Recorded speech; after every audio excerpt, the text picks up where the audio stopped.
આપ સર્વોને હેતપૂર્વક જય શ્રી સ્વામિનારાયણ। આજની સત્સંગ કથા વાર્તા નિજ મંદિર સાવરકુંડલા પવિત્ર ચાતુર્માસ વિશેષ। આજની સત્સંગ કથા વાર્તામાં આપણે ચરિત્ર કથા અંતર્ગત ઈષ્ટદેવ ભગવાન શ્રી હરિના સ્વધામ પધારી જવાની પૂર્વેની ભાયાત્માનંદ સ્વામીની સ્થિતિની પ્રસંગ વાર્તા સાંભળશું। સંવત 1886 ની સાલમાં જેઠ મહિને ઈષ્ટદેવ ભગવાન શ્રી હરિએ સ્વધામ પધારી જવા માટે મંદવા ગ્રહણ કર્યો હતો। તે સમયે સૌ સંતો હરિભક્તો તેમના અંતિમ દર્શન માટે આવવા લાગ્યા। એ વખતે ભાયાત્માનંદ સ્વામી ધોલેરાના કામકાજની સેવામાં રોકાયેલા હતા। તે ખબર મળતા જ તેઓ પ્રભુના દર્શને ગઢપુર આવી પહોંચ્યા ને 3-4 દિવસ શ્રી હરિ સાથે રહ્યા। ત્યારે ધોલેરાના દરબાર પૂંજાબાઈ પણ સાથે હતા। એમણે સ્વામીને વાત કરી કે સ્વામી તમે ધોલેરા જઈ આવો તો મંદિરનું કામ ચાલુ રહે।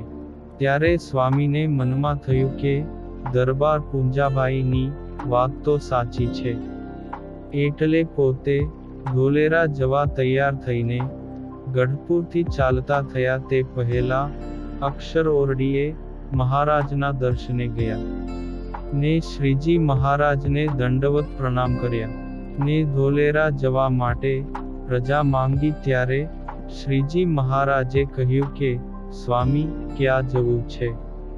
ત્યારે સ્વામીએ કહ્યું જે મહારાજ ધોલેરા જવું પડે એમ છે।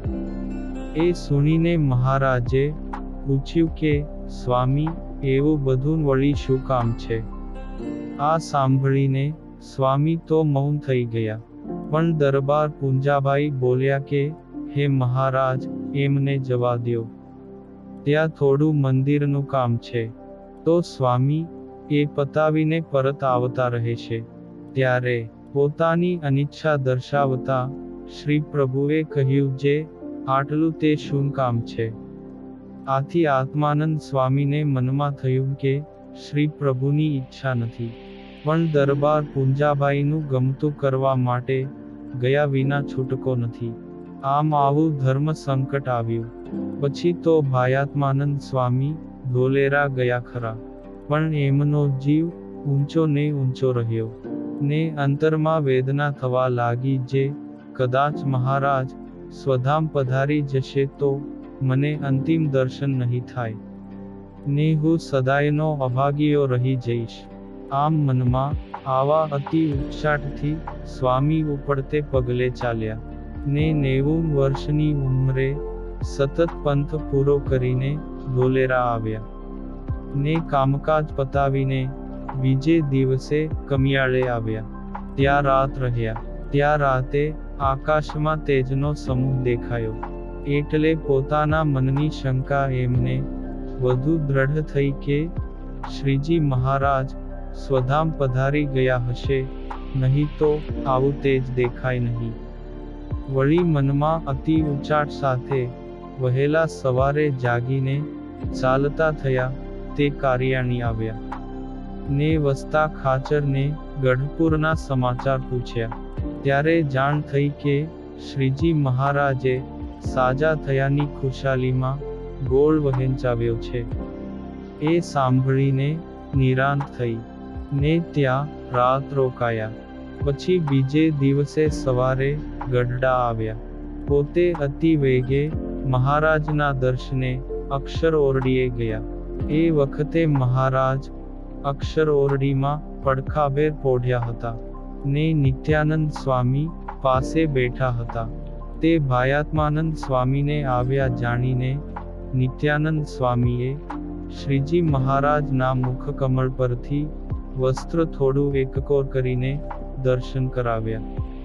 તે દિવસે જેઠ સુદ નવમી હતી। એ મહારાજના દર્શન આત્માનંદ સ્વામીને છેલ્લા દર્શન હતા ને બીજે દિવસે તો જેઠ સુદ દશમના બપોરે શ્રીજી મહારાજ સ્વધામ પધારી ગયા હતા। વચન મૂર્તિ ભાયાત્માનંદ સ્વામી શ્રી હરિ કરતા ઉંમરમાં ઘણા મોટા હતા. છતાંને અતિ હેત હોવાથી પોતે ગઢપુરથી ધોલેરા સુધી પગે ચાલીને ગયા. ને દર્શનના અતિ પીપાસુ ભાવે પરત પણ આવ્યા. આ પુનિત પ્રસંગ આજે પળે પળે પરચામાંથી સાંભળ્યો. અને હવે પછીની કથા વાર્તા આપણે આગળના ભાગમાં સાંભળશું. અત્યારે આપ સર્વોને ભાવથી જય શ્રી સ્વામિનારાયણ.